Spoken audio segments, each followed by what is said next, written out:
విపరీతంగా తలలు పైకెత్తి నా ముఖం చూస్తూ వినడానికి బైబిల్ చదవకండి విపరీతంగా, చాలు.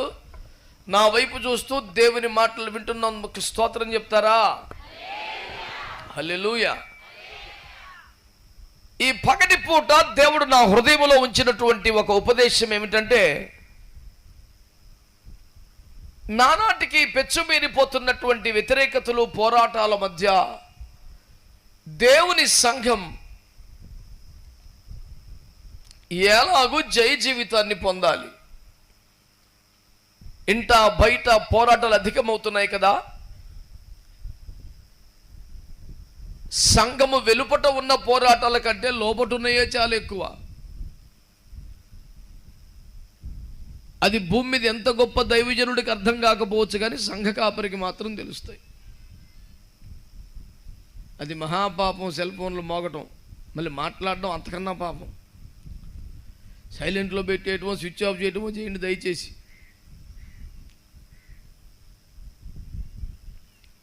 బిడ్డలారా,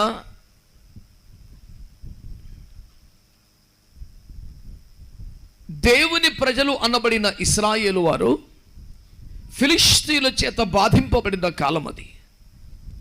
ఇక ఫిలిష్తీయుల ఆగడాలకి అడ్డు అదుపు లేకుండా పోతుంది. ఎంత విపరీతం అంటే, ఫిలిష్తీయుల పంట చేలలో పడి అక్కడ పనిచేస్తున్న వారిని కొట్టి చంపి బలాత్కరించి ఆ పంటను ఎత్తుకెళ్ళిపోవడం, అవసరమైతే ఆ పంటను నాశనం చేయడం, తమ చెరువుల దగ్గర పంట పొలాల దగ్గర పనిచేసుకున్న ఆడవాళ్ళని బలాత్కరించడం, ప్రజల ధనమాన ప్రాణములను దోచుకుంటూ వికృతమైనటువంటి భయంకరమైన క్రీడలు నిర్వహిస్తున్నటువంటి పాపిష్టి కాలం అది. దేవుని ప్రజలంతా భయముతో, వణుకుతో బిక్కుబిక్కుమని బతుకుతున్నారు. చాలామంది చనిపోయారు, చాలామంది బలాత్కరింపబడి చెరపట్టబడి ఖైదీలుగా వెళ్ళిపోయారు. మిగిలిన వారు భయంగా ఎక్కడెక్కడో దాక్కొని బతుకుతున్నారు.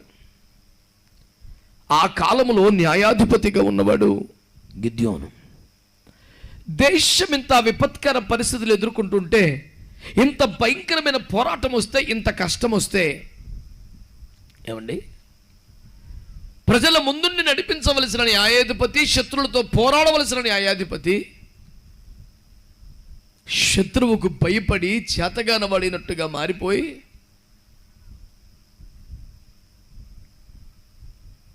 ఓ గానుగు చాటును దాక్కుని గోధుమలు దొల్లగొట్టుకొనుచున్నాడు.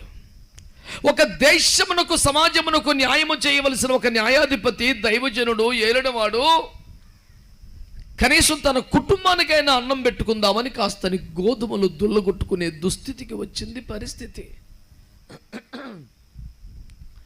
ఆ గానుగ చాటున దాక్కున్నటువంటి గోధుమలు దొల్లగొట్టుకున్న దేశానికి ఉపయోగపడవలసిన నేను కనీసం నా కుటుంబానికన్నా ఉపయోగపడదాం అన్న దుస్థితిలో ఉన్న వ్యక్తి దగ్గరికి ఈరోజు మనం ఆరాధిస్తున్న దేవదేవుడు వచ్చి ప్రత్యక్షమయ్యాడు. దేవునికి స్తోత్రం కలుగునగాక. ఆ గానుగ చాటున దాక్కుని గోధుమలు దొల్లగొట్టుకొనుచున్న వ్యక్తి దగ్గరికి దేవాతి దేవుడు దిగి వచ్చి, పరాక్రమము కలిగిన బలాఢ్యుడా నీకు శుభం అన్నాడు. తుల్లిపడిపోయి కంగారు పడిపోయినటువంటి ఈ గిద్యోను అంటాడు, ఎందుకులేండి అట్కారం, దేవుడే మాకు తోడుగా ఉంటే మా పరిస్థితిలో ఎందుకు ఉంటుంది? మా బిడ్డలు, ఆడబిడ్డలు బలాత్కరించబడుతున్నారు, మా ప్రజల ధనమాన ప్రాణములు దోపిడీ చేయబడుతున్నాయి, మా పంటలు తగలబెడుతున్నారు, లాక్కెళ్ళిపోతున్నారు, మా బిడ్డలను చంపేస్తున్నారు, మా ఇంట్లో మేము ధైర్యంగా పండుకొని నిద్రలే పోలేని పరిస్థితులు ఏర్పడ్డాయి. మీరు దేవుడు తోడుకున్నారంటారేంటి? దేవుడు తోడుగా ఉంటే ఇట్లా ఎందుకు జరుగుతుంది అని చాలా దుఃఖపడుతున్నాడు, బాధపడుతున్నాడు, భయపడి ఉనికిపోతున్నాడు గిద్యోను. ఈ రోజున కొన్నిసార్లు మన కుటుంబంలో, మన జీవితంలో, చివరికి మన సేవలో, దైవ సేవకులంగా ఎలాంటి పరిస్థితులు దేవుడు అనుమతిస్తాడంటే, అభిషేకించబడ్డ వారమే, తండ్రులుగా, నాయకులుగా ఉన్నవారమే దేవుడు నా చెయ్యి వదిలేశాడా అని బాధపడి దుఃఖపడే పరిస్థితులు వస్తాయి.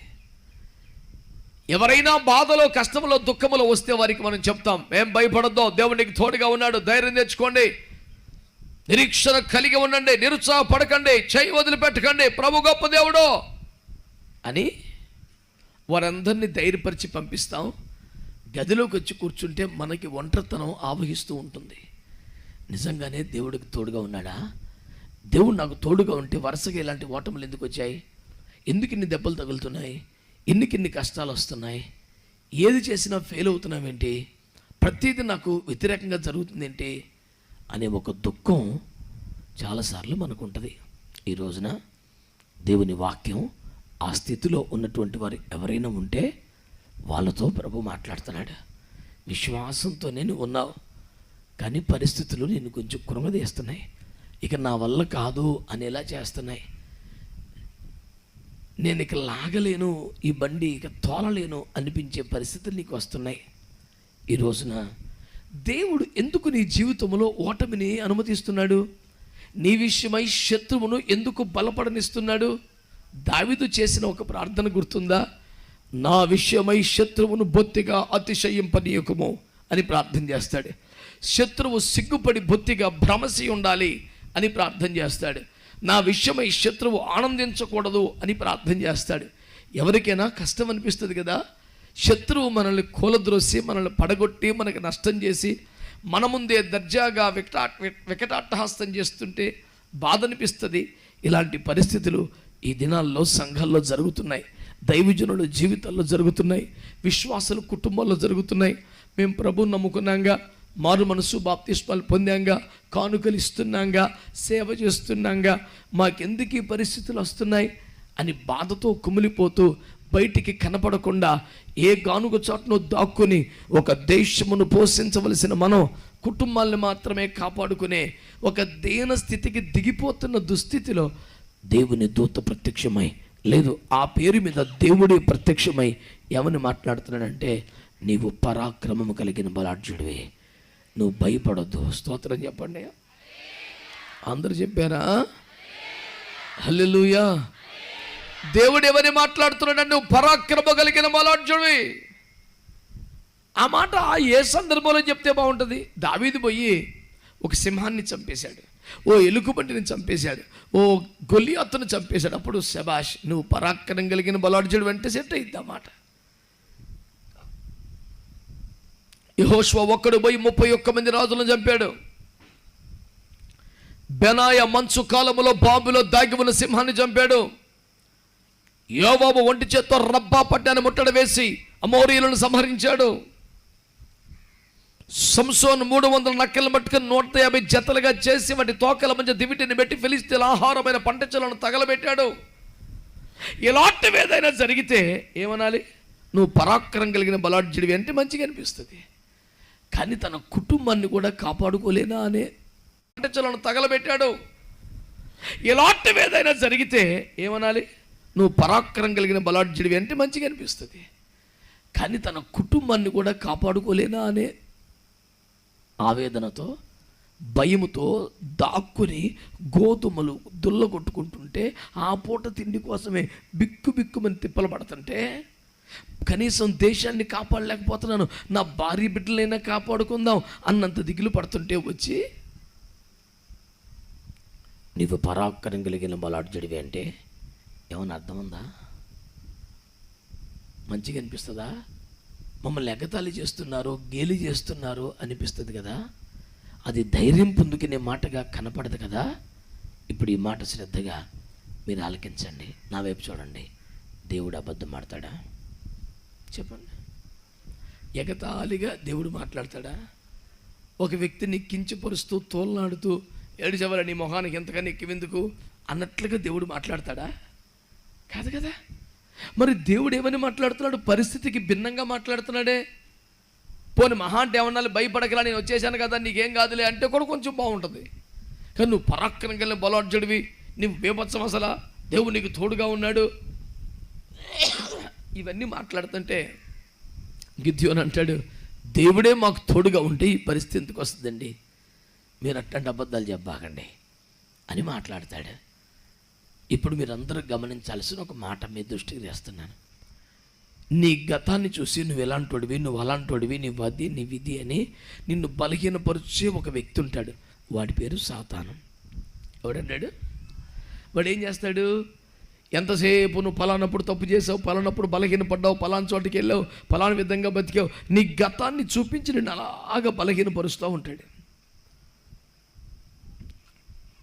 నీ వర్తమానాన్ని చెప్పి, అంటే ఇప్పుడున్న పరిస్థితులను చూసి, ఇదిగో చూడు ఆర్థికంగా ఇంత లోటు ఉంది, ఇదిగో చూడు పరిస్థితులు ఉన్నాయి, ఇదిగో చూడు అప్పు ఎంత ఉంది, ఇదిగో చూడు అనారోగ్యం ఎలా ఉంది అని నీ పరిస్థితులన్నీ చూసి నిన్ను బలహీనపరిచేవాడు ఎవడో కాదు, నీ సొంత మనిషి లోపల ఉన్నాడు చూడు ఒకడు, వాడు సాతాను నీ గతాన్ని చూపించి నిన్ను ఇబ్బంది పెడుతుంటాడు. నీ లోపల ఉన్నటువంటి నీ అంతరంగం ఉందే, వాడేమో నీ వర్తమానాన్ని చూసి నిన్ను బలహీనపరుస్తూ ఉంటాడు. నీ భవిష్యత్తును బట్టి నిన్ను ధైర్యపరిచేవాడు ఒక యేసు ప్రభు మాత్రమే. నువ్వు పరాక్రమం కలిగిన బలాఢ్యుడని ఇప్పుడు పరిస్థితిని బట్టి, గతాన్ని బట్టి అంటలా, నీ ద్వారా దేవుడు జరిగించబోతున్న అత్యధిక విజయాన్ని చూసి నువ్వు మామూలుడు కాదురా నాన్న, పరాక్రమం గల బలాఢ్యుడివై. అంటే దీని అర్థం ఏంటంటే 10th క్లాస్ అవుతున్నవాడు బాగా చదువుతాడని, ఇంటర్మీడియట్లో పాస్ అవుతాడని, ఆ తర్వాత గ్రాడ్యుయేషన్కి వెళ్తాడని, సివిల్స్ ప్రిపేర్ అవుతాడని, కలెక్టర్ అవుతాడని ఆశించవచ్చు. కానీ అవుతాడా లేదన్నది ముందే ఎవరు కనుక ఒక 10 సంవత్సరాల తర్వాత వీడి కలెక్టర్ అవుతాడు అన్న సంగతి దేవుడికి ముందే తెలుసుద్దా తెలీదా? తెలిసిన దేవుడు ఏమన్నాడు అనమాట, 10 సంవత్సరాల తర్వాత వాడు కలెక్టర్ అవుతాడని ఈ 10th క్లాస్ అని పట్టుకొని ఏమండే కలెక్టర్ గారు అని పిలుతున్నాడు అనమాట. ఆ ఊరుకోండి 10th చదవలేక సత్తనా మేము, మీరు అట్ట మాట్లాడతారేంటి అని 10th క్లాస్ పిల్లోడు అంటాడు. వీడనేది తప్పు కాదు, ఎందుకంటే వీడి భవిష్యత్తును చూడలేడు కనుక. కానీ వీడి భవిష్యత్తును చూస్తున్న దేవుడు అంటున్నాడు, లేదురా నువ్వు కరెక్ట్ గారివే. స్తోత్రం చెప్పండి. నీ గతమును చూపెట్టి భయపెడుతున్న శత్రు మాటలు వింటావా? నీ వర్తమానాన్ని పరిస్థితి, నీ పరిస్థితి ఎలా ఉందో, అప్పు ఎలాగ ఉంది, అనారోగ్యం ఎలాగ ఉంది, కుటుంబం ఎలాగ ఉందని ఇవన్నీ చూపెట్టి బలహీనపరిచే నీ అంతరంగపు బలహీన పురుషుని మాటలు వింటావా? లేకపోతే నీ భవిష్యత్తును చూసి దాన్ని ఎరిగి నీతో మాట్లాడుతున్న ఒక అద్భుతమైన దేవుని మాట వింటావా? ఈ రాత్రి నువ్వు తెలుసుకోవాలి. ఈ పగలు నీ గతం ఎలాగుందో భవిష్యత్తు అలాగే ఉంటుందా? దావీదు గతం ఏంటి? పశువులు కాసుకునేవాడు. కన్న తండ్రే వీడు కూడా నా కొడుకే అని చెప్పట్లేదు. కానీ దావీదు భవిష్యత్తు అని తెలుసా? దేవదేవుడే భూమి మీదకి వచ్చి మా నాన్నగారి పేరు దావీదు అంటున్నాడు. స్తోత్రం చెప్పండి. ఎవరబ్బాయి నువ్వు అంటే, నేను దావీదు కుమారునండి.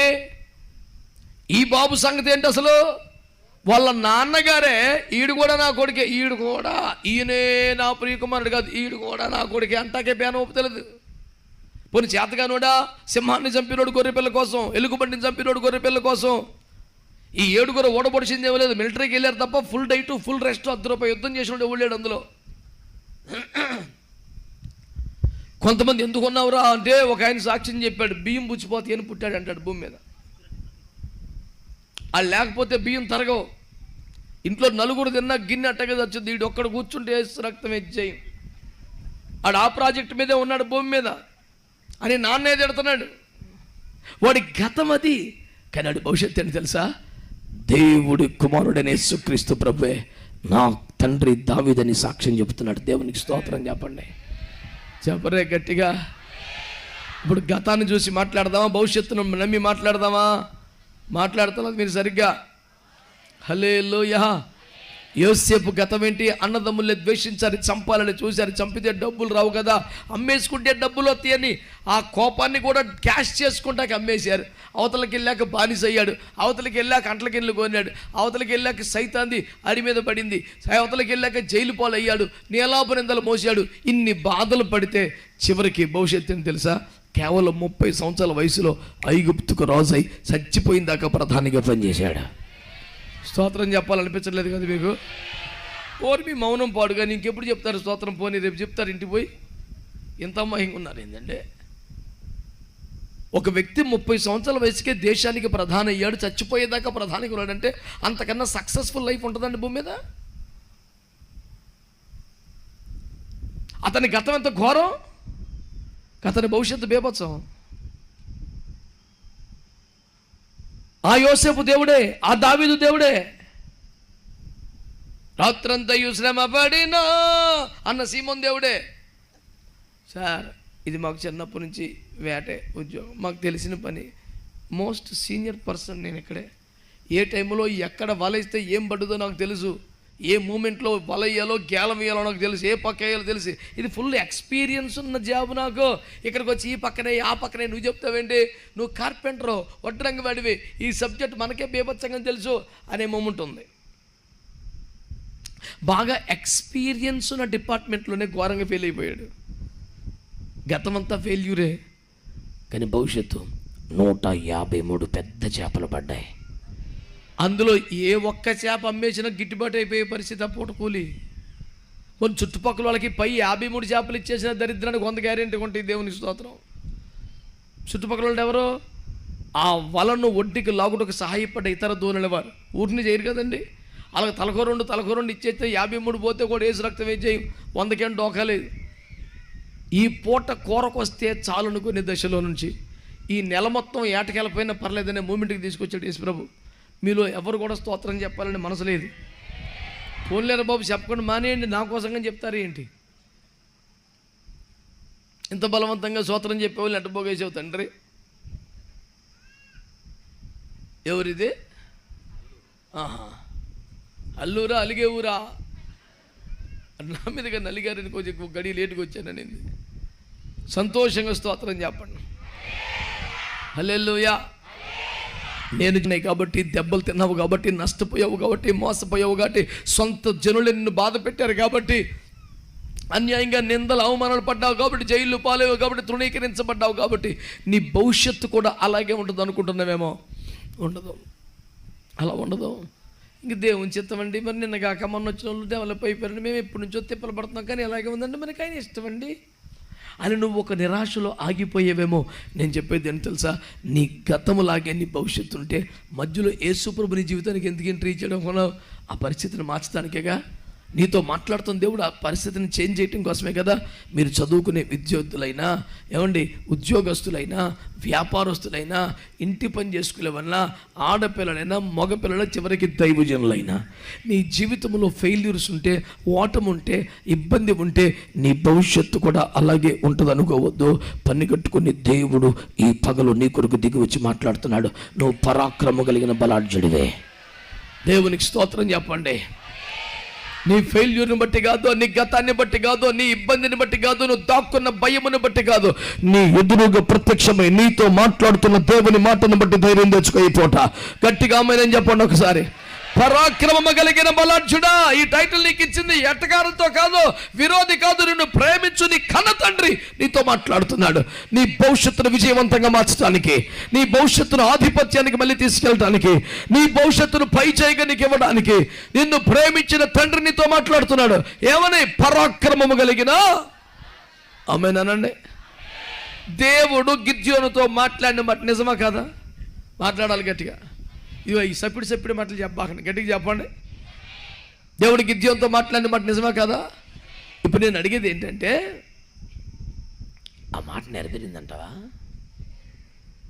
నెరవేర్చి తీరుతాడు. ఆయన చాలా రోషం గల దేవుడు, మాట నిలబెట్టుకునే పౌరుషం కలిగిన వాడు. వాగ్దానములు ఎన్నైనను అవన్నీ అవును అన్నట్టుగా, ఆమేన్ అన్నట్టుగా నెరవేర్చగలిగినటువంటి సత్తా కలిగిన దేవుడు. దేవునికి మహిమ కలుగునగాక. ఒక ఇబ్బందుల్లో ఉన్న వాడిని పట్టుకొని, ఒక దేశముని పరిపాలించవలసిన కుటుంబానికి పరిమితం అయిపోయిన వాడిని పట్టుకొని, అది కూడా దేవుని బిడ్డలను గానుగ చాటును దాక్కొని బిక్కున బతుకుతున్న వాడిని చూసుకొని దేవుడు ఏమంటున్నాడు తెలుసా? పరాక్రమము కలిగిన బలాఢ్యుడా. పరాక్రమం ఉంటే, బలమే ఉంటే ఎందుకు దాక్కుంటాడు? ఇన్ని గోధుమలు తెచ్చుకొని ఎందుకు దొలగొట్టుకుంటాడు? ఎందుకు ఈ దరిద్రం వచ్చింది? ఎందుకు ఈ పరిస్థితి వచ్చింది? ఎందుకు ఈ ఇబ్బంది వచ్చింది? ఏమని మెట్లారా? దేవుని మాటలు మంచిగా అర్థం చేసుకునే ప్రయత్నం చేయండి.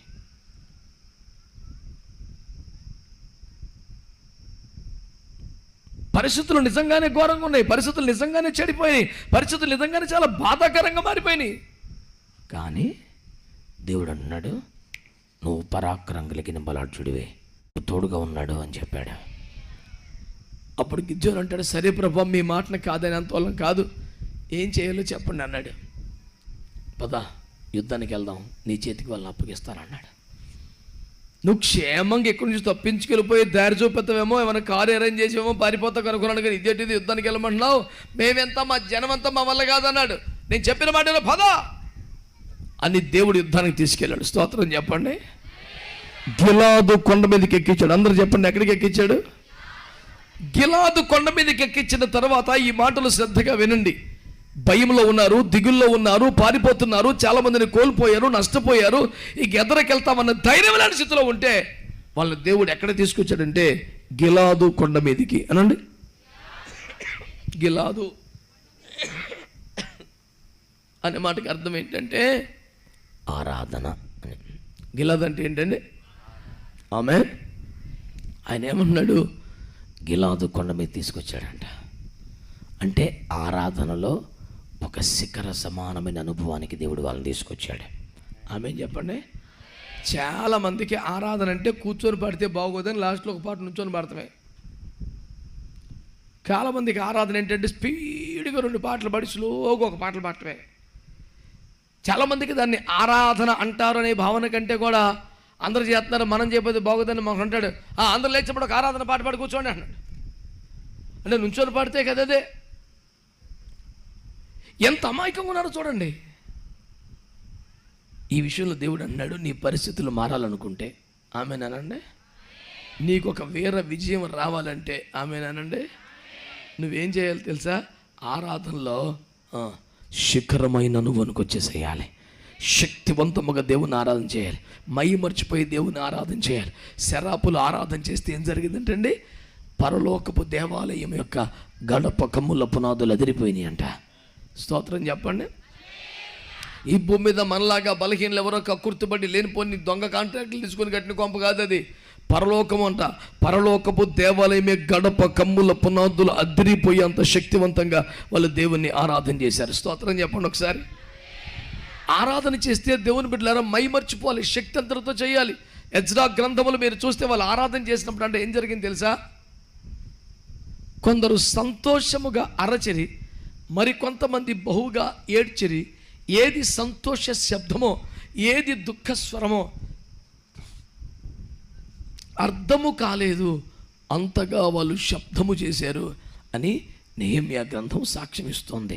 దేవుని స్తోత్రం. ఒక పక్క వాయిద్యాల హోరు, ఒక పక్కన పాటలు, ఒక పక్కన చప్పట్లు, ఒక సంతోషపు కేక, ఒక భయంకరమైన దుఃఖం, పశ్చాత్తాపం, ఇవన్నీ మిక్స్ అయిపోతే దాని పేరే సరైన వర్షిప్. ఒక శక్తివంతమైన అభిషేకం దిగివచ్చి ఆరాధన చేస్తుంటే పశ్చాత్తాపంతో ఏడ్చేవాడు ఉంటాడు, సంతోషంతో అరిచేవాడు ఉంటాడు, అద్భుతంగా వాయించేవాడు ఉంటాడు, శ్రావ్యంగా పాడేవాడు ఉంటాడు. ఇవన్నీ కలగలిసిపోతే దాని పేరే వర్షిప్. అలాంటి ఆరాధనలో మనము శిఖర సమాన అనుభవానికి రావాలి. ఈ పరిస్థితులు పక్కన పెట్టు, దుఃఖం పక్కన పెట్టి, ఓటం పక్కన పెట్టి, తిప్పలు పక్కన పెట్టు. దేవుడే దిగువచ్చాడుగా, నీ ముందు మాట్లాడాడుగా, ఒక వాగ్దానం ఇచ్చాడుగా. నువ్వు చేయాల్సిన పని ఏంటంటే గట్టిగా వర్షిప్ చేయాలి. స్తోత్రం చెప్పండి. బాగా ఆరాధన చేయాలి అనండి. ఎలా చేయాలి ఆరాధన? గడప కమ్ముల పునాదులు అదిరిపోయేలా చేయాలి. స్తోత్రం చెప్పండి. హల్లెలూయా. ఆరాధన చేస్తే ఎలా ఉండాలటండి? గడప కమ్ముల పునాదులు అదిరిపోవాలి. నా స్టడీ నోట్స్లో ఏమని రాశానంటే అదిరిపోయే ఆరాధన అని రాశాను. అసలు ఆ పదం ఎవరు చదివినా ఆడికి ఆ మూమెంట్ వచ్చేయాలి. దేవునికి స్తోత్రం. ఆరాధన అదిరిపోవాలంతే. స్తోత్రం చెప్ప చేసుకోవచ్చు, కానీ మరీ అంతా గోల పెట్టేయాలంటే పెట్టాల్సిందే. నాన్న తిప్పలు పడ మొన్న ఏదో కష్టపడి 70 లక్షలు గుడి కట్టుకున్నాను. దేవుడు మందిరం ఇచ్చాడు కానీ రెచ్చిపోయి ఆరాధన చేద్దాం చుట్టుపక్కల అందరూ కూడా వచ్చేస్తున్నారు. ఇప్పుడు ఇంకా ప్రాజెక్ట్ ఏంటంటే సౌండ్ ప్రూఫ్ చేయించాలి. మళ్ళీ ఇప్పుడు దాని మీద పడ్డాను. సౌండ్ ప్రూఫ్ చేస్తే మొత్తం అన్ని ఏసీలు పెట్టాలను, మళ్ళీ అదవుతావు. ఇప్పుడు మళ్ళీ 10 లక్షలు తగిలింది నా ప్రాణానికి. అందరూ గోల పెడుతున్నారు కాబట్టి మనం కూడా వాయిద్యాలను తీసాడు. ఆయనేనా సంగీతమో చెమలతో సావదేగది. ఇంకా అంటాడు పెద్ద మనిషి,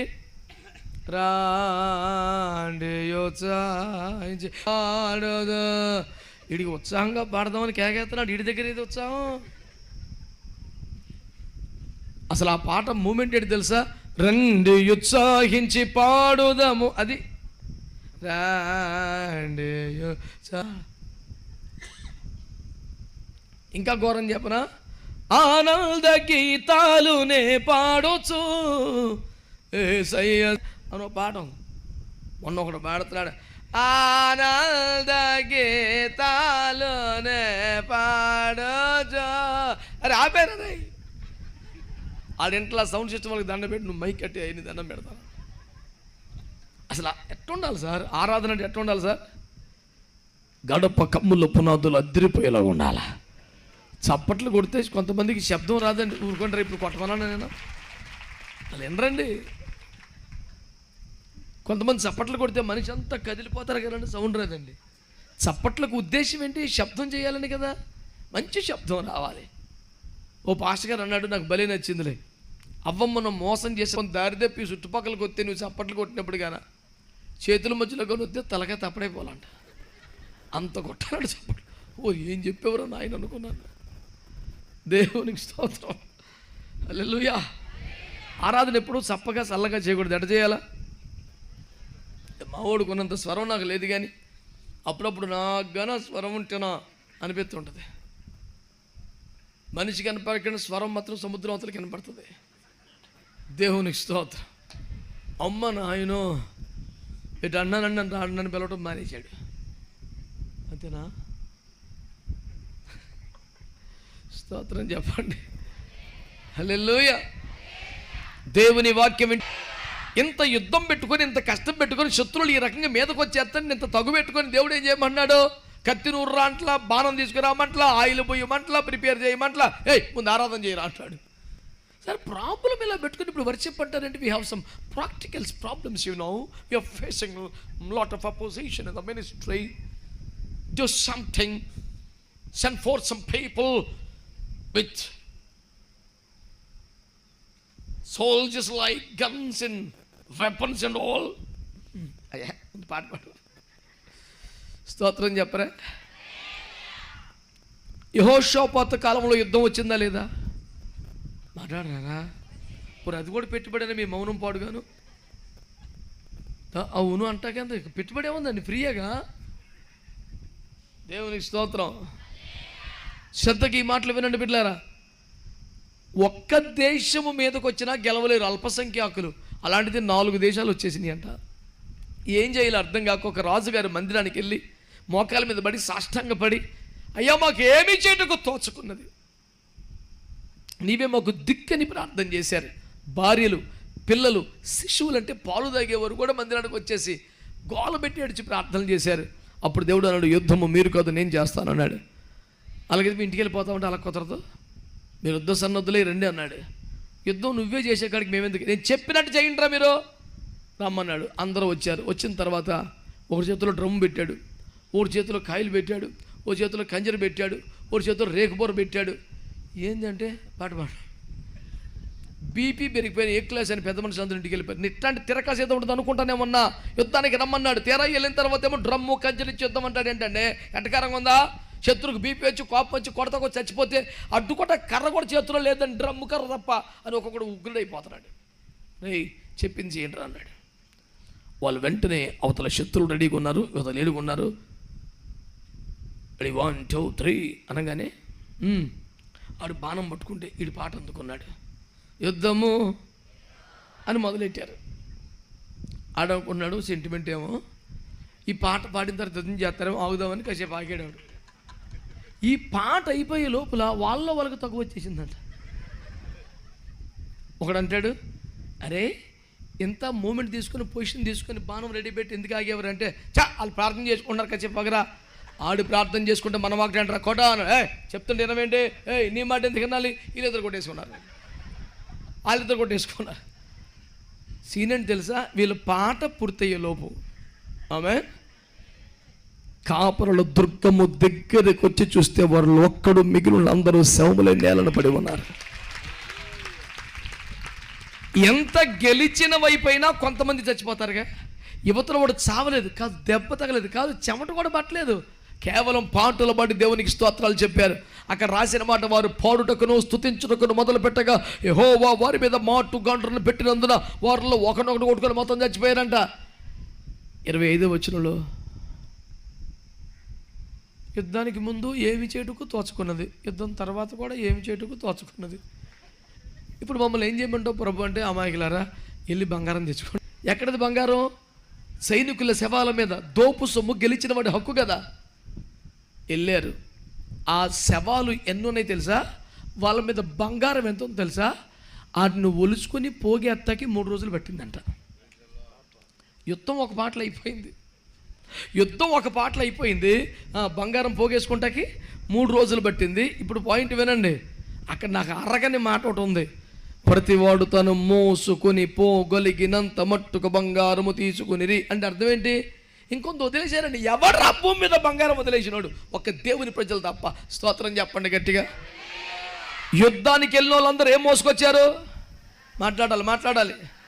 యుద్ధానికి వెళ్ళిన ఏం మోసుకొచ్చారు? ఇది ఒక పనికి మళ్ళీ యుద్ధం, కర్ర లేదు, కత్తి లేదు, బాణం లేదు, ఏమీ లేదు. తీసుకొచ్చాడు డ్రమ్ము కంచరిచ్చే యుద్ధం అంటాడేంటి? ఇలాంటి పనికి మళ్ళీ యుద్ధాలు మేము చేయము అని పోజు కొట్టి ఇంటికి వెళ్ళిపోయిన సంఘ పెద్దలు అందరూ మా ఇంటి దీపం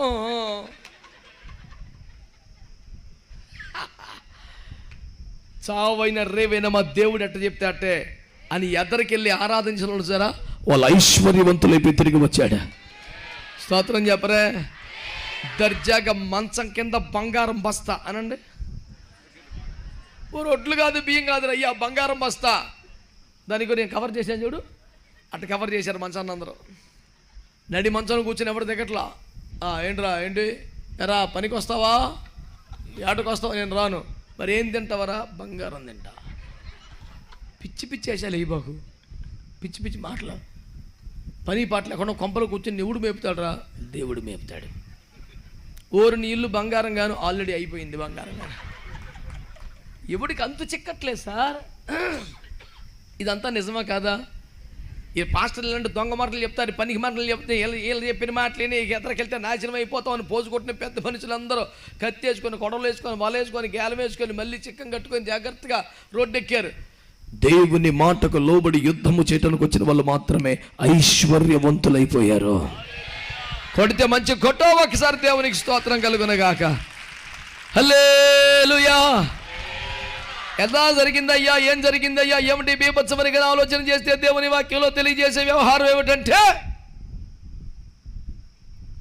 ఎవడు యుద్ధము చేయటానికి ముందుకు వస్తాడో వాడికి దేవుడు విజయం ఇస్తాడు. ఎవడు భయపడి దాక్కుంటాడో వాడికి విజయం లేదు. సరే ధైర్యం చేసి ముందుకు వచ్చాం, మాకు అనుభవం. ఆ అనుభవం ఉందని పాకిస్తాన్ కూడా సెలరైపోతున్నాడు. దానికి పెద్ద బీభత్సం కాదు.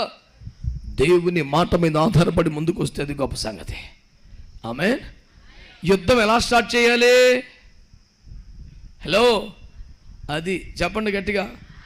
అది కూడా సప్పగా చల్లగా గజ్జాగా ఒక టీవీ వేసుకొని కాలు మీద కాలు వేసుకొని యేసుతో టీవీగాను పోదామా అంటే టీవీ కంచి కదలడాడు. నా చిన్నప్పటి నుంచి అదే పాట పాడుతున్నాడు. టీవీగాని టీవీ దగ్గరే ఉన్నాడు. నా చికాకు వచ్చి ఒక అంకుల్ దగ్గరికి వెళ్ళి, అంకుల్ ముందు టీవీ కట్టేను అన్నాను.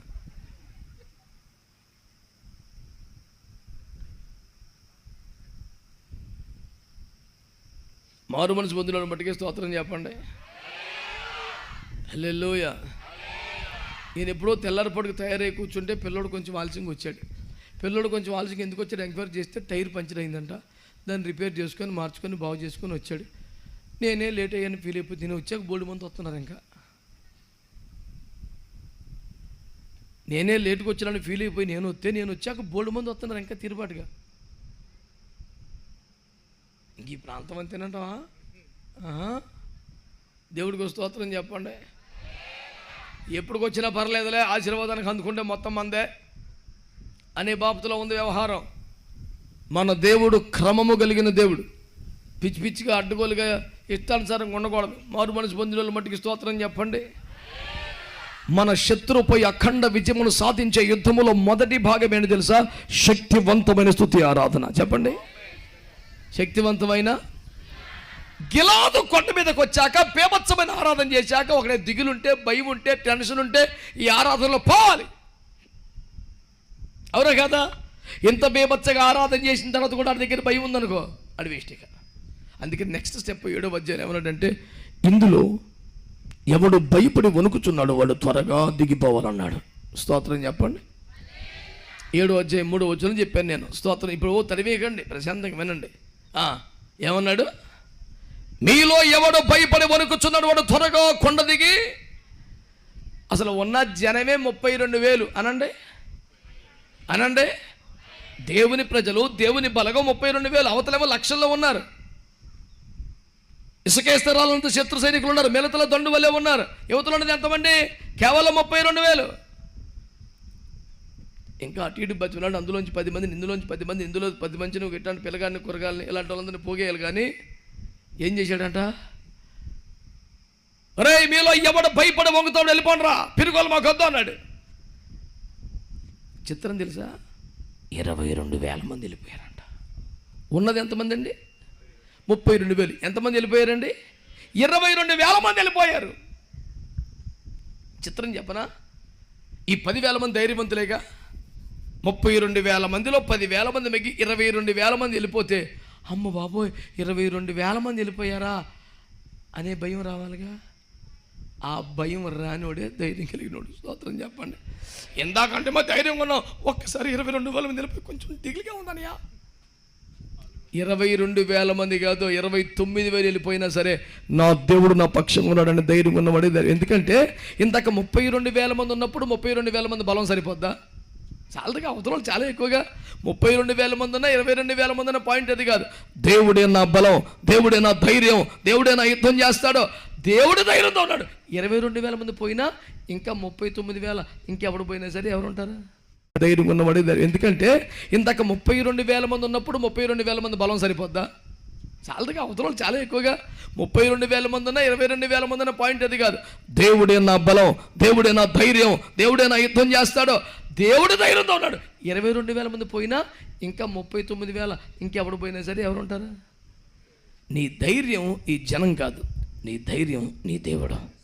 గట్టిగా స్తోత్రం చెప్పండి. చెప్పండి గట్టిగా. అందరూ అన్నారా హల్లెలూయా?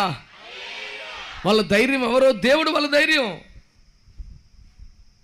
అందుకని ఒక్కసారి 22,000 మంది వెళ్ళిపోతే 10,000 మంది అనయా మనం చాలా తక్కువ మంది, మరీ అల్పసంఖ్యాకులు అయిపోయాం, దేవుని స్తోత్రం కాపాడండి అనయా. 10,000 మంది ధైర్యంగా ఉన్నారు. ఆమేనండి.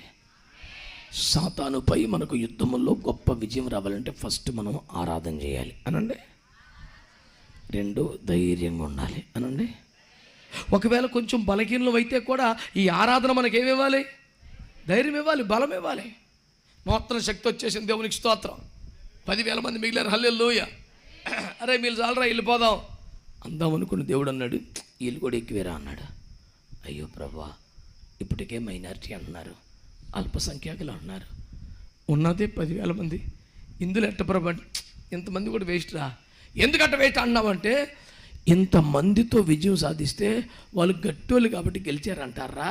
మహిమ నాకు రాదు నాన్న, కొంతమందిని తీసేద్దాం, కొద్ది మందినే పంపిద్దాం, అప్పుడు వాళ్ళు దేవుడే గెలిపించాడంటారా? అట్ట మహిమ వచ్చుద్ది, అలా ప్లాన్ చేద్దాం అన్నాడు. నీ ఇష్టం బాబు, మరి ఏం చేస్తావు? ఇప్పటికే 22 మందిని మీకేసావు, ఇప్పుడు ఏం చేద్దాం అన్నాడు. అరే మీ 10,000 మందిలో ఎవడు త్వరగా నీళ్ళ యుద్ధకు దిగి కృంగి కుక్కల వల్ల నీళ్లు గతుకుతారో వాళ్ళని సెలెక్ట్ చేద్దాం అన్నాడు. ఈ 10,000 మంది పరిగెత్తుకెళ్ళి ఆ నీళ్ళలో పడి ఒడ్డును మోకరించి, అచ్చంగా కుక్కెట్టయితే మూతి నీళ్ళలో పెట్టి తాగుద్దో అట్లాగా 9,700 మంది తాగుతున్నారు. ఒక 300 మాత్రం మోకాలు వేసి నీళ్ళు చేతిలో తీసుకొని తాగుతున్నారు. ఇప్పుడు ప్రభు ఏమన్నాడు? ఎవడు నీళ్ళ వలె, ఎవడు కుక్క వలె నీళ్లు కతుకుతాడో వాడిని సెలెక్ట్ చేద్దామన్నాడుగా. మరి 9,700 మంది మోకాల మీద కొంగి చేతులు నేల కాంచుకొని నోటితో నీళ్లు గతికి తాగుతున్నారుగా. ఆ 9,700 మంది వేస్ట్ ఫెలోస్ వాళ్ళని పంపించారు ఇంటికి అన్నాడు. అదేందయ్యా, నువ్వు చెప్పినట్టు చేశారుగయ్యా, ఎత్తన్యాయం చేసి వాళ్ళు పంపించముందు వాళ్ళు వేస్ట్ అన్నాడు. ఈ 300 మంది చాలు అన్నాడు. ఇందులో మతలబ్ ఏమిటి? మేము చిన్నప్పటి నుంచి విన్న వాక్యాలు ఏమిటంటే, ఎవరు కుక్కల వల్ల నీళ్ళు గతికారో వారిని దేవుడు వాడుకున్నాడు. ఆ 300 మందిని మిగతా వాళ్ళని పంపించి కాపాడుకుంటున్నాడు. దేవునికి స్తోత్రం చెప్పండి గట్టిగా. హల్లెలూయా. ఇప్పుడు మరి 300 మంది ఏం చేయాలి అంటే, ఇప్పుడు చదవండి 7వ అధ్యాయంలో ఒక వచనం.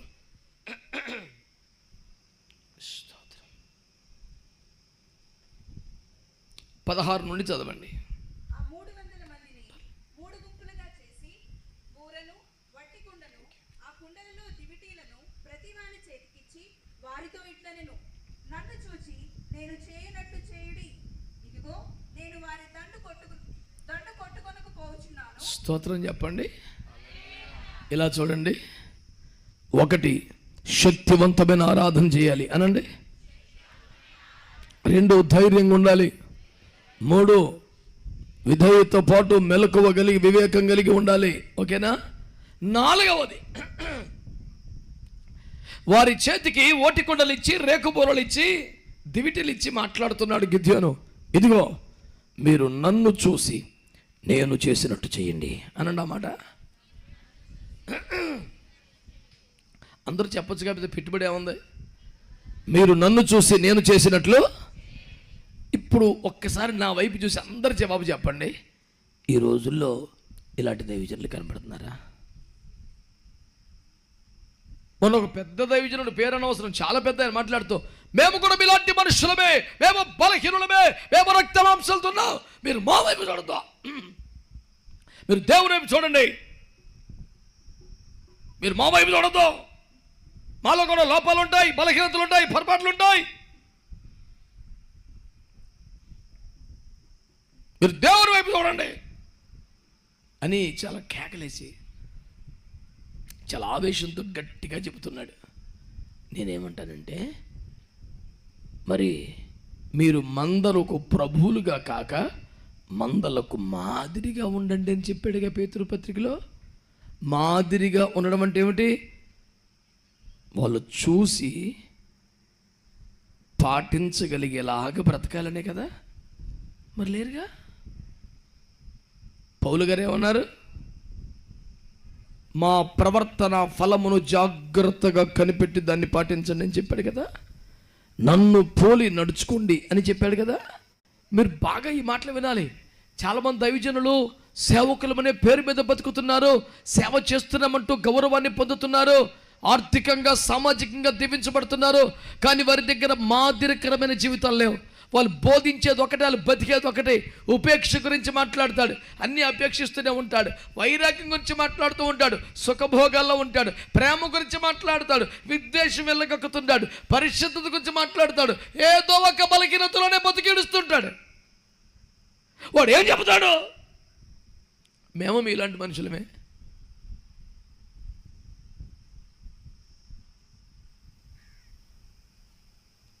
మేము చెప్పింది వినండి, దేవుని వాక్యం కాబట్టి మమ్మల్ని చూడకండి. మాతో సహవాసంగా ఉన్న సేవకుల్లో ఆత్మీయ నాయకత్వంలో నడిపింపులో ఉన్న వారి కూటంలో మొన్న ఒకసారి మాట్లాడితే ఏమన్నానంటే, నిన్ను చూసి ఆ ప్రకారం చేయుటకు వీలు లేని అసహ్యకరమైన జీవితం ఒకవేళ నువ్వు బతుకుతుంటే, మాదిరి నీ దగ్గర లేకపోతే, నీవు వాళ్ళు సమానమే అయితే, వాళ్ళకంటే ప్రత్యేకత ఏమీ నీ దగ్గర జీవితంలో లేకపోతే, వారి కష్టార్జితం మరి నీ చేతులు ఎందుకు పెట్టాలా? నెలంతా కష్టపడి వాళ్ళు తిండి మాని తిప్పలు పడి కానుకని నీ దగ్గర ఎందుకు మోకరించి ఇవ్వాలి? వారికంటే మెరుగైన స్థితిలో నువ్వు ఉన్నావని కాదు, పరిశుద్ధ పరుచు స్థితిలో ఉన్నావని కాదు. యాజకులు మొదలు తమ్మును తమ్ము పరిశుద్ధకు పరుచుకొని సమాజమును పరిశుద్ధాలని పరచాలని కాదు. మరి సమర్పణలో, ప్రతిష్టలో, విధేయతలో, పరిశుద్ధతలో, వైరాగ్యములో ఎక్కడ వాళ్ళకి నీకు తేడా లేకపోతే నీ దగ్గర ఎందుకు తల వంచాలి? నీ చేతులు ఎందుకు అర్పణ పెట్టాలి? సిగ్గుమాలిన జీవితం. మాదిరి లేని క్రైస్తవులు, మాదిరి లేని కాపరులు, మాదిరి లేని ఆత్మీయ నాయకులు తయారైపోయారు. ఏమాత్రము దేవుని బైబిల్ అని జీవితాలు.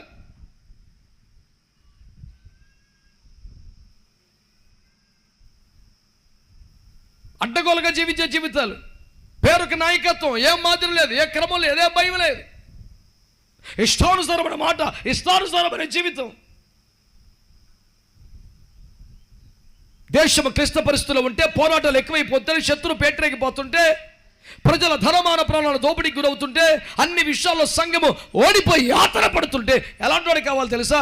మాదిరికరమైన జీవితాన్ని కలిగి ముందు నడిచే ఒక నాయకుడు కావాలి. స్తోత్రం చెప్పండి గట్టిగా. ఓరక ప్రసంగం నేర్పితే ఎవడని చేస్తాడు? ఏముంది? మన సండే స్కూల్ పిల్లలకి ఈస్టర్ రోజున వాక్యాలు చెప్పండి అంటే ఒకడు 119 క్రితం చెప్పేశాడు సార్ 5వ తరగతాడు. నేనే బైబిల్ సగం కట్టతా పట్టేశాడు రా అని చేయమని చెప్పుకునే నేనే మధ్యలో 2-3 సార్లు తీసి చూసా కరెక్ట్ కాదని. లేచినప్పుడు నమస్కారం పెట్టి నువ్వు సామాన్యుడు కాదురా, నేనే 2-3 సార్లు తడువుకున్నాను, ఏంద్ర అట్ట చెప్పేసామంటే నాకు ఇంకా చాలా వచ్చు అంకులు అన్నాడు. ఇంకేం వచ్చానంటే మత్తయి సువార్త 5, 6, 7 3 అధ్యాయాలు నాన్ స్టాప్గా చెప్పేసేటాడు. అస్సలు నీ పేరు హన్నాను పెట్టుకోమ్మా, నువ్వు సమయంలో కంటే ఎక్కువ ట్రైనింగ్ చేస్తున్నావు, నువ్వు మామూలు తెలివి కాదని చెప్పాను అలా అమ్మనే. దేవునికి స్తోత్రం చెప్పండి. నేర్చుకుంటే కంటత పడితే ఎవడైనా చెప్పొచ్చా బాయ్, కానీ జీవితం ఆదర్శవంతంగా చేయాలంటే, మాదిరికరంగా బతకాలంటే, నన్ను చూసి నేను చేసినట్టుగా చేయండి అని చెప్పే దమ్ముండాలంటే ఎలాంటి క్వాలిటీ ఉండాలి సేవకుడికి. నేను చెప్తున్నాను, ఈ కడవరి కాలంలో శ్రమలు, పోరాటాలు, క్రైస్తవ సంఘానికి ఓటమి, ఇబ్బందులు పెరిగిపోతున్న కాలంలో ఎవడు కావాలి తెలుసా? శక్తివంతమైన ఆరాధన కావాలి, ధైర్యము కావాలి, విధేయతతో పాటు మెలకువ, వివేకం కలిగిన వారు కావాలి. 4వది ఒక మాదిరికరమైన నాయకుల అవసరత నేటి క్రైస్తవ్యానికి ఉంది. దేవుని బిడ్డలారా, పెత్తనం చేసేవాడు కాదు, డబ్బులు ఇచ్చేవాడు కాదు, పోజు కొట్టేవాడు కాదు, అడావుడు చేసేవాడు కాదు, పొరిగట్టిగా మాట్లాడితే గిఫ్ట్లు ఇచ్చేవాడు కాదు. ఎవరు కావాలి? నన్ను చూసి నేను బతికినట్టు బతకండ్రా అని చెప్పగలిగిన పారదర్శకమైన మాదిరికరమైన జీవితము కలిగిన నాయకుల అవసరం ఈ సంఘానికి, ఈ కడవరి కాలంలో సార్వత్రిక సంఘానికి ఉందని మనవి చేస్తున్నాను. చేతులెత్తి స్తోత్రం చెప్పండి.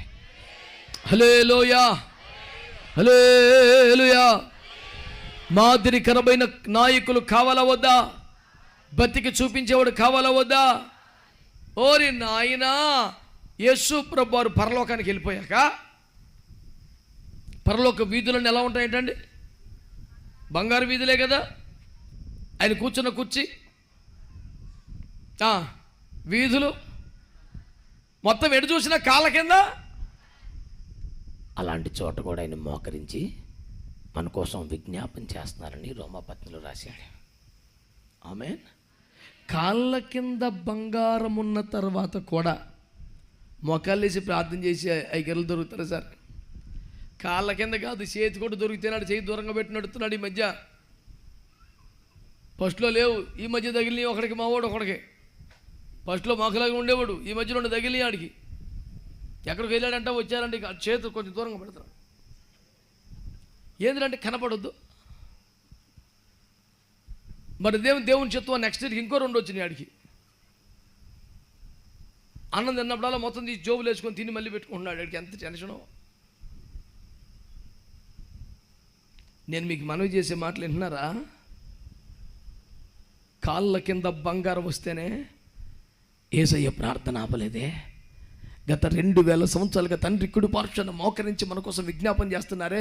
అందరికంటే పైనామము అనుగ్రహించబడిన తర్వాత, అన్నిటికన్నా అధికారం ఇచ్చిన తర్వాత కూడా మోకాల మీద ఉన్నాడే. ఓరి బాబాయ్, ప్రెసిడెంట్ అంట, సెక్రటరీ అంటారా, కమిటీ అంట, మన్ను మశానం, నువ్వు అసలు ప్రార్థనలో వంగుతలేదు,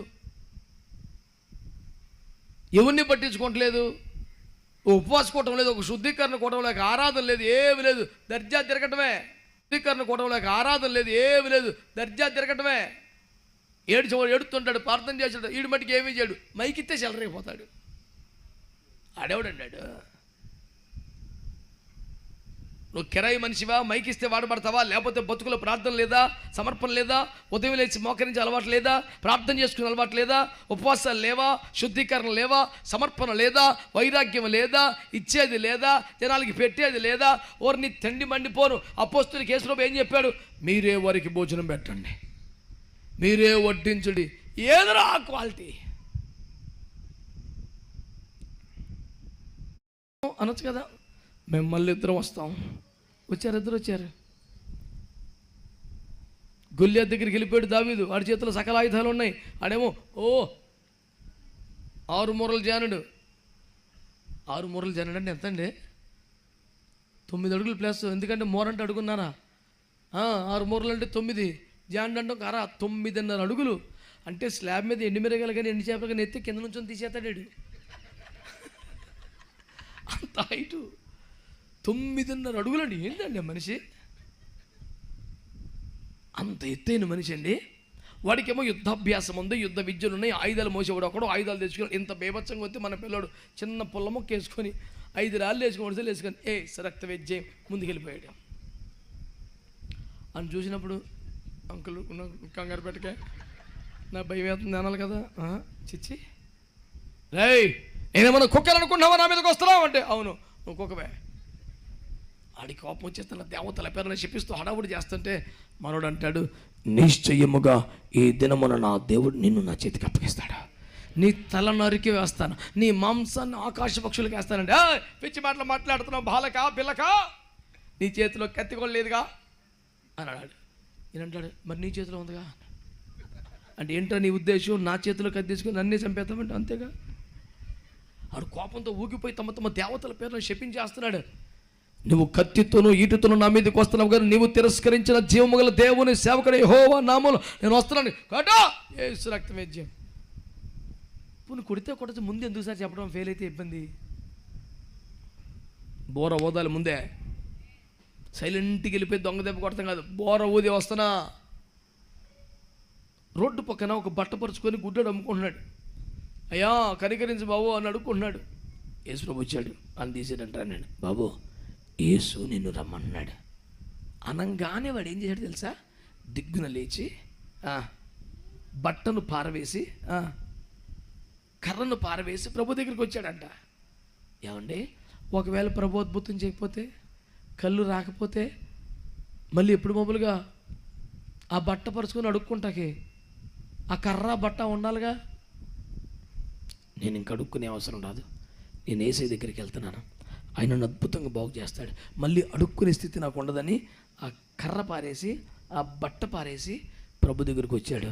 నీ విశ్వాసాన్ని ముందే నువ్వు ప్రకటించాలి, నువ్వు బూర ఊదే దమ్ము నీకు ఉండాలి.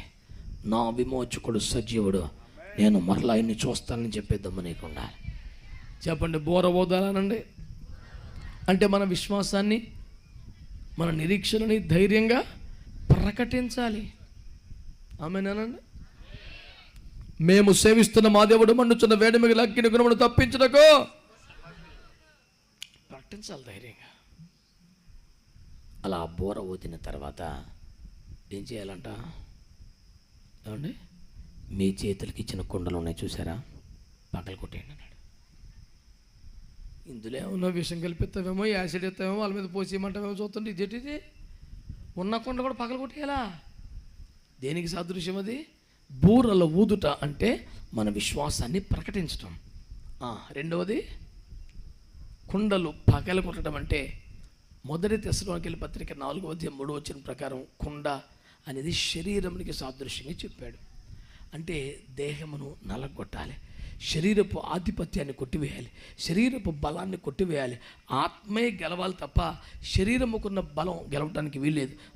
నాటికి నీ క్రైస్తవ జీవితంలో, విశ్వాస జీవితంలో మెల్లిమెల్లిగా శరీరపు ఆధిపత్యం తగ్గిపోతూ ఉండాలి, ఆత్మయ్యే బలపడుతూ ఉండాలి, ఆత్మయ్యే గెలుస్తూ ఉండాలి, శరీరం నలగొట్టాలి. అందుకనే పౌలు గారు ఏమన్నారు, ఇతరులకు ప్రకటించిన తరువాత నేనే భ్రష్టునైపోతానేమోనని నా శరీరం నలగొట్టి దాన్ని లోపరుచుకున్నానన్నాడు. శరీరం ఎలా నలగొట్టుకుంటారు? 2 కొరింథీ పత్రిక 11 ఉపవాసములతో జాగరణములతో నలగొట్టుకున్నానని చెప్పాడు. జాగ్రత్తగా ఈ మాటలు వినండి. కుండ పగలగొట్టాలంటే శరీరమును నలగొట్టుకోవాలి. శరీరం ఇంకా పాపం చేయడానికి, శరీరం ఇంకా లోక సంబంధంగా బతకడానికి, శరీరం ఇష్టానుసారంగా జీవించడానికి, పనికి మళ్ళీ నీచమైన ఆశల చేత ఊగిపోవటానికి వెళ్ళలేదు. శరీరపు ఆధిపత్యం కొట్టేయాలి, దాన్ని సిలువ వేయాలి, దాని బలమును కొట్టివేయాలి. దేవుని వాక్యాన్ని బట్టి స్తోత్రం చెప్పండి ఒకసారి. హల్లెలూయా. విశ్వాసాన్ని ప్రకటించాలి. రెండవది శరీరమును నలగొట్టాలి. మూడవది నీ దివిటీలు వెలిగించమన్నాడు. దాని పేరే పరిశుద్ధాత్మాభిషేకమును పొందటం. అందరూ ఆత్మచేత నింపబడాలి, అందరూ అభిషేకాన్ని పొందుకోవాలి. ఎన్ని బూరలైతే ఉన్నాయో అన్ని బూరలు ఊదాలి. ఎన్ని కుండలుంటే అవన్నీ పగలగొట్టబడాలి. ఎన్ని దివిటీలు ఉన్నాయో ఒక్కటి కూడా మిస్ అవ్వకుండా ఆ దివిటీలన్నీ వెలగాల్సిందే. 300 మంది ఉన్నారు, 300 మంది దివిటీలు వెలగాలి. 120 మంది ఉన్నారు, 120 దివిటీలు వెలగాలి. ఇదిగో ఈ రోజున దేవుని వాక్యం చూడండి, 10 మంది ఉన్నారు, 5 వెలుగుతున్నాయి, 5 ఆరిపోయే పరిస్థితి వచ్చింది. ముందుగానే మెలకు కలిగి నూనె తెచ్చుకున్న వారు సేఫ్ జోన్లో ఉన్నారు. అప్పటికప్పుడు నూనె తెచ్చుకుందామని వెళ్ళిన వారు నష్టపోయారు. ఈరోజు దేవుని వాక్యాన్ని బట్టి మీరు గమనించవలసిన ఒక ప్రాముఖ్యమైన సంగతి ఏంటంటే, మన దివిటీలు వెలుగుతూ ఉంటే, ఆత్మతో నింపబడుతూ ఉంటే, అభిషేకించబడుతూ ఉంటే, ఎప్పటికీ ఆరిపోకుండా దేవుని కొరకు దీప్యమానముగా మండుతూ ప్రకాశిస్తున్న దీపంలా బతికితే ఈ 300 మంది చాలు, ఈ చిన్న సంఘం చాలు, ఈ చిన్న కుటుంబం చాలు, ఈ కొద్ది మంది సేవకులు చాలు దేశంలో మహారక్షణ కలుగు చేయటానికి. శత్రువుని అనగా ఆ ఆకాశ మండల ముందు తిరగాడుతున్న సమూహములను ఓడించడానికి ఆ మాత్రం బలం సరిపోద్ది అని దేవుని వాక్యం తెలియచేస్తుంది. నువ్వు పరాక్రమ కలిగి బలాఢ్యుడివి, నువ్వు నిశ్చయంగా గెలుస్తావు, నువ్వు ఓడిపోయే అవకాశం లేదు అని దేవుడు మాట్లాడుతున్నారు. ఎందుకంటే దేవుడే తోడుగా ఉంటానని, దేవుడే యుద్ధం చేస్తానని చెప్తున్నాడు. అయితే మనం ఏం చేయాలి? ఒకటి, శక్తివంతమైన ఆరాధన చేయాలి. అనండి గట్టిగా. మన శరీరములో, మన గృహములో, మన ఇంటిలో, మన కుటుంబాల్లో, మన గ్రామాల్లో, మన ఆత్మలో, మన సేవలో మనకు పోరాటాలు లేవా? ఉన్నాయి. వాటి మీద గొప్ప విజయం రావాలంటే శక్తివంతమైన ఆరాధన చేయాలి. రెండవది, దేవుడు నా పక్షం ఉన్నాడు అనే ధైర్యంతో మనం బ్రతకాలి. మూడవది, విధేయతతో పాటు వివేకము మెలకువ కలిగి ఉండాలి. నాలుగవది, మాదిరికరమైన నాయకులు కావాలి. ఐదవ దేవుని బిడ్డలారా చెప్పండి, విశ్వాసంతో మన ప్రకటన, అది సువార్త కావచ్చు, రాకడ కావచ్చు, మన విశ్వాసం కావచ్చు, ప్రకటించాలి. శరీరమును నలగొట్టాలి, ఆత్మలో వెలుగుతూ మండుతూ ప్రకాశం. ఎప్పుడైతే ఈ కార్యములు చేయగానే గిద్యోనుకు దేవుడు గొప్ప విజయాన్ని దయచేశాడు. తిరుగు లేకుండా గిద్యోను ఆ రాజ్యాన్ని పరిపాలించగలిగాడు. నువ్వు గానుగు చాటును ఉన్నావు, గోధుమలు దొల్లగొట్టుకున్నావు, అది తాత్కాలికమే. ఈ శ్రమ, ఈ కృంగుదల, ఈ భయం, ఈ పారిపోవటం కొన్ని రోజులే. దేవుని గొప్ప విజయాన్ని ఇవ్వబోతున్నాడు. దేవుడు అత్యధిక ఆశీర్వాదాన్ని ఇవ్వబోతున్నాడు. నిన్ను తలగా ఉంచబోతున్నాడు. ఇవన్నీ నీకు జరగాలంటే దేవుని వాక్యం చెబుతుంది 7 అనుభవాలకు రావాలి. ఒకవేళ నువ్వు ఇప్పటికైనా ఆలస్యం మించిపోయింది లేదు, ఆ గానుగు చాటు నుంచి బయటకు వచ్చి, నిరాశ నుంచి బయటకు వచ్చి, బలహీనలోంచి బయటకు వచ్చి, ఆ భయములోంచి బయటకు వచ్చి ఈ 7 అనుభవాలని పక్కా ప్రాక్టీస్ చేస్తాడని తీర్మానికి రా. నీకు దేవుడు ఖచ్చితంగా జయమిస్తాడు. దేవుడి వాక్యమును, వాగ్దానమును మీ అందరి జీవితంలో నెరవేర్చునుగాక. ప్రార్థన చేసుకుందాం.